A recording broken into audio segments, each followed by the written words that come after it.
A restauração que vem do Senhor.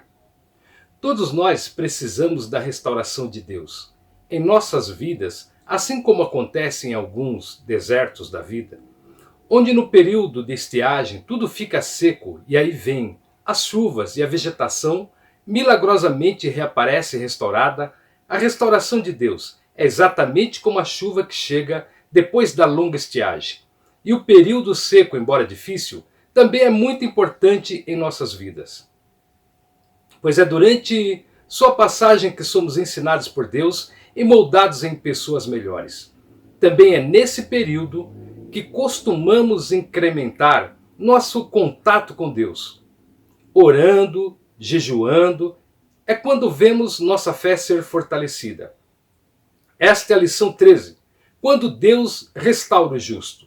Estamos chegando ao final do trimestre e quantas lições da Bíblia aprendemos? Isto é motivo de glorificarmos a Deus. O nosso textuário fica em: E o Senhor virou o cativeiro de Jó quando orava pelos seus amigos, e o Senhor acrescentou a Jó outro tanto em dobro a tudo quanto dantes possuía. Jó 42:10. A nossa verdade prática: a restauração do ser humano acontece em razão do amor e da misericórdia de Deus, e não como consequência do esforço pessoal, piedade ou atos de bondade. A nossa leitura bíblica em classe fica em Jó 42, do 1 ao 17. A graça e a paz de Cristo seja com você e toda a sua família. E mais uma vez quero agradecer a sua participação aqui no canal e também a sua oração. Se inscreva no canal, ative o sininho, clique no gostei, deixe aí nos comentários um amém, um glória a Deus, compartilhe com seus outros irmãos. Esta pequena ação permite que você também pregue a palavra do Senhor, pois desta forma o YouTube sugere este vídeo às outras pessoas, interessadas também na palavra de Deus. Assista umas 3 vezes durante a semana para que você aprenda bem o conteúdo da lição. A nossa introdução. Nesta última lição trataremos sobre a restauração de Jó. Veremos que ela se dá quando ele se humilha diante de Deus e intercede por seus amigos. Constatamos também que o testemunho de Deus sobre Jó provou ser verdadeiro e seus amigos tiveram de se retratar. Durante toda a provação ele se manteve íntegro e não lhe foi atribuída impiedade alguma. Pelo contrário, o Senhor o restaurou de forma grandiosa. Primeiro tópico, a humilhação de Jó. O Jó humilhado. Os capítulos 38, 39 e o 40 demonstram como Deus expôs a Jó sua onipotência na criação e sapiência em preservá-la. Ele mostrou que o patriarca era incapaz de não apenas compreender a dinâmica da criação, mas, sobretudo, fazer algo parecido com ela. Jó se convenceu de que seus próprios questionamentos eram injustos. Se ele não era capaz de fazer o que Deus fez, então com que direito criticava os caminhos divinos? Se apenas uma das criaturas de Deus era capaz de impor terror em Jó, como se comportaria ele diante do Criador dessas criaturas? Reverência e submissão. Diante da assombrosa visão da criação de Deus, Jó agora exclama: Bem sei eu que tudo podes. Esses versículos demonstram sua atitude de reverência e submissão diante de Deus. Ele percebe que tudo o que aconteceu em sua vida tinha um desígnio divino, e portanto era tolice discutir ou questionar com a sapiência divina. Quem é aquele que dizes tu, que sem conhecimento encobre o conselho? Por isso falei do que não entendia. Ao repetir a censura que Deus lhe fizera anteriormente, no capítulo 38, Jó demonstra não ver mais injustiça alguma nas ações de Deus. Ele admite que agiu com presunção, pois desconhecia os sábios propósitos divinos. Uma experiência viva com Deus. A postura de Jó diante de Deus muda drasticamente. Ele ainda continua a se dirigir a ele, mas não da mesma forma que fazia. Agora a sua atitude é humilde, reflexo de uma experiência viva com Deus, conforme descrita nas seguintes palavras: com o ouvir dos meus ouvidos ouvi, mas agora te veem os meus olhos. Para Jó, Deus era conhecido apenas de ouvido, mas agora o patriarca viu o Criador. Essa experiência mudou-lhe a forma de ser. Segundo o teólogo Roy Zuck, Jó possuía um conhecimento de Deus apenas por tradição, de segunda ou terceira mão, mas agora ele o conhecia por meio de uma experiência pessoal. Não podemos nos contentar com um conhecimento teórico acerca de Deus, mas devemos experimentá-lo. Quando temos experiências vivas com o Altíssimo, renunciamos os nossos achismos, confessamos a nossa miséria no pó e na cinza, rejeitamos o nosso orgulho e rebeldia. Deus é glorificado em todas as áreas da vida. Conforme o artigo de Valdevan Lucas, experiência com Deus.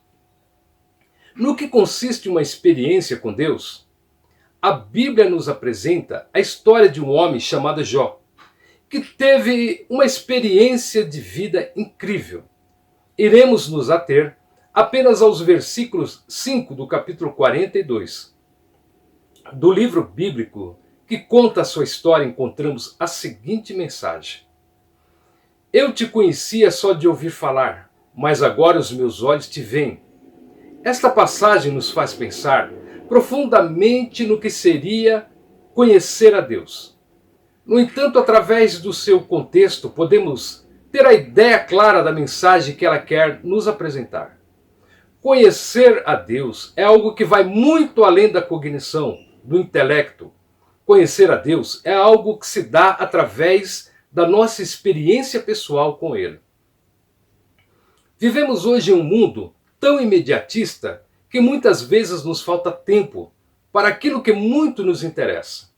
Parar para pensar, parar para meditar, parar para buscar a Deus. Uma vida de experiência pessoal com Deus exige de nós uma atividade extra. Dedicar um tempo para falar com Deus e ouvir Deus. Como cristãos, precisamos constantemente ter uma vida de devoção e busca pelo conhecimento de quem é Deus para as nossas vidas. Como podemos adorar e ser fiel a um Deus que nem conhecemos, um Deus que está sempre oculto, um Deus inacessível? Desde o início, Deus tem se revelado para nós de várias formas. Através dos pais da fé, através dos profetas, da Bíblia. Temos Jesus Cristo como a revelação máxima de Deus ao homem. E tudo isso são meios que temos para conhecer a Deus. No entanto, algo importante para termos mais ainda o conhecimento de Deus é através de um relacionamento de comunhão. Com Ele, precisamos diariamente nos derramar aos pés do Senhor, buscando nele a orientação necessária para guiar as nossas vidas. Precisamos manter um relacionamento com Deus, a fim de termos experiências que nos encham de seu Espírito e da sua graça. Ter experiência com Deus é ter a sensibilidade que Jó teve, onde mesmo em meio aos momentos de dificuldades, não desprezou a Deus. Muito pelo contrário, rendeu-lhe graça e reconheceu a sua misericórdia para com a sua vida. Perceber as nossas limitações e o quanto somos necessitados da sua graça e misericórdia. Ter uma experiência pessoal com Deus é conhecer a Ele de tal forma que não consigamos viver um milésimo sequer longe da sua presença. E isso só será possível se mantermos uma vida devocional ativa. Uma vida de leitura da palavra de Deus, de oração, arrependimento e entrega, através da dedicação do nosso tempo a Ele. Ter uma experiência pessoal com Deus é sentir, ouvir e vê-lo, ou seja, é conhecê-lo de perto. Intimamente e não baseado naquilo que dizem. Deus nos chama para vivermos uma vida de experiência e intimidade com Ele. Segundo tópico, a intercessão de Jó. A ira de Deus. Após ter se dirigido a Jó, o Senhor volta-se para Elifaz, o temanita. A minha ira se acendeu contra ti e contra os teus amigos, porque não disseste de mim o que era reto, como o meu servo Jó. Estas palavras dizem muito sobre o conteúdo teológico do livro de Jó. Demonstram que as exposições feitas pelos seus amigos não eram todas verdadeiras, pois partiam de premissas falsas. Eles não apenas acusaram a patriarca, mas associaram seu sofrimento a algum pecado cometido por ele. Jó havia se humilhado, mas não do que lhe acusavam. Ele humilhou-se a respeito de suas falas precipitadas, que revelam orgulho e falta de bom senso. Em outras palavras, ele errou durante o seu sofrimento, mas não por conta de pecados cometidos antes do atual sofrimento. O pecado dos amigos de Jó, representados por Elifaz, o mais velho, o pecado dos amigos de Jó foi evidentemente exaltar a justiça de Deus, mas limitar o seu poder soberano para eles. Todo sofrimento deveria ser uma consequência de um juízo divino, como resposta a um pecado praticado. Como o livro de Jó demonstra, quando dentro dos propósitos de Deus, o sofrimento é uma manifestação do seu amor e graça e não uma forma de punição. Paulo corrobora desse princípio quando diz que nos foi concedida a graça de padecermos por Cristo e não apenas de crermos nele. Nisto os amigos de Jó pecaram e por isso precisavam da intercessão do homem de Uz. A oração de Jó. Deus dirige-se aos amigos de Jó e aconselha-os irem ao patriarca para que este interceda por eles. Esse episódio mostra que uma teologia errada, evidentemente, conduz para uma crença igualmente equivocada. Os amigos de Jó defenderam Deus de forma enérgica e sincera, mas errada. O sofrimento do patriarca não veio como uma punição, mas como provação. A fidelidade de Jó foi provada por Deus e ele foi aprovado pelo Criador, pois continuava íntegro com seu caráter reto. Conforme sua humilhação demonstrou, agora esse homem, outrora acusado de pecador pelos seus amigos, os socorrerá por meio da oração. De acordo com o pastor Claudionor de Andrade, mesmo em frangalhos e mesmo não passando de ruínas, deveria Jó naquele momento atuar como sacerdote daqueles que muito feriram com as suas palavras. Que incrível semelhança com o Senhor Jesus Cristo, nosso Salvador. Embora tenha sido retratado pelo profeta como alguém desprovido de parecer e formosura, intercedeu por nós, pecadores. Se este retrato que o profeta revela do Senhor parece forte, o que diremos da pintura que o mesmo Salvador faz de Davi? Mas eu sou verme, e não homem, opróbrio dos homens e desprezado do povo? No auge da angústia, Jó era muito semelhante ao Senhor Jesus. Mas quão distante achava-se ele da glória exterior do sacerdócio araônico? No entanto, caber-lhe-ia orar por seus amigos, e por seus amigos oferecer os sacrifícios prescritos pelo Senhor. Segundo o pastor Eliezer de Lire Silva, nos dias atuais, a Bíblia nos ensina que é dever do crente orar pelos outros. Contudo, não é só um dever, mas principalmente um privilégio, um canal de bênção. Aquele que persevera em orar pelos outros, Deus levanta intercessores para orar por ele, e assim todos são abençoados. A oração intercessória enquadra-se na verdade bíblica. Mais bem-aventurada coisa é dar do que receber. Quem ora se coloca diante de Deus, entra em sua presença e nunca sai deste encontro da mesma forma que entrou. Ser alvo de uma oração é gratificante, orar é glorioso. A prática de estar com Deus em oração muda o homem. As pessoas conseguem perceber a diferença daquele que cultiva a comunhão com Deus. Dentre os discípulos de Jesus, 3 conviveram mais com ele, e dentre os 3, um era-lhe ainda mais chegado. Terceiro tópico, a restauração de Jó. Restauração moral e espiritual. A restauração de Jó acontece primeiramente nas dimensões moral e espiritual. Convém destacar que as bênçãos recebidas por ele devem ser vistas como uma restauração e não retribuição. Não há uma teologia da retribuição no livro de Jó, onde o ímpio é sempre punido e o justo sempre recompensado. A mensagem de Jó é diametralmente oposta a esse princípio. A lição moral e espiritual do livro é que Deus abençoa os homens porque os ama e não porque estão envolvidos numa troca de favores em que prevalece uma barganha espiritual. Restauração social e material. A restauração de Jó também aconteceu nas dimensões social e material. As calamidades que sobrevieram sobre ele, especialmente, suas feridas físicas e emocionais, o expulsaram do convívio social. Ele suportou sozinho o que pensavam ser um julgamento de Deus. Mas agora todos veem a graça divina derramada de forma abundante sobre ele. Era, portanto, a hora de voltar ao convívio social e desfrutar de tudo o que o Senhor lhe deu. Pois o Senhor acrescentou a Jó outro tanto em dobro a tudo quanto dantes possuía. A restauração que o Senhor Jesus faz na vida do ser humano leva em conta todas as dimensões da vida. Ele restaura a vida espiritual, moral, social, material, trazendo dignidade ao homem que teve, por meio da graça divina, a imagem de Deus restaurada em sua vida. Ainda nos acrescenta o pastor Claudionor de Andrade.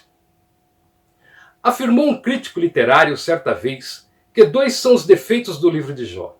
O primeiro é que o antagonista da história, o Satanás, sai de cena ainda no prólogo. E o segundo é que, diferentemente dos dramas gregos, romanos, ingleses, a história de Jó tem um final feliz. Não obstante, acrescenta o crítico literário, o livro de Jó é o mais belo poema de todos os tempos. O que os críticos literários seculares classificam como defeito, nós chamamos de perfeição. Pois de uma forma magistral, o autor sagrado pôde conduzir o drama de Jó sem a presença do adversário. E se o livro de Jó é concluído com um final feliz, é porque se manteve com absoluta fidelidade aos fatos. Se os gregos e os romanos e ingleses não se afetam aos finais felizes, nós servimos a Deus e sabemos que, apesar das intempéries, sempre haverá um final surpreendentemente venturoso. Aqueles que confiam nas promessas de Deus. Conforte-se na história de Jó. Se as suas angústias são grandes, maiores ser-lhe-ão as consolações. De toda essa provação sairá alguém bem melhor. Em sua história também haverá um final feliz. De conformidade com o pastor Hernandes Dias Lopes, Jó compreendeu 6 coisas. Ele entendeu que não há crise que Deus não possa reverter. Ele entendeu que os desígnios de Deus não podem ser frustrados. Ele admitiu que o seu conhecimento de Deus era superficial. Ele passou a conhecer a Deus de forma mais profunda e pessoal. Ele reconheceu sua precipitação no falar. Ele passou a conhecer profundamente a si mesmo. Deus restaurou a sorte de Jó. Deus restaurou os bens de Jó, dando-lhe o dobro.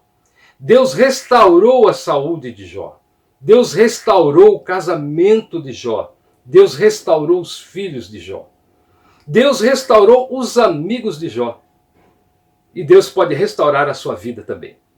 Glória a Deus por terminarmos mais esta videoaula e pela palavra de Deus que permanece para sempre. Assista mais 3 vezes na semana para você absorver bem o conteúdo da lição.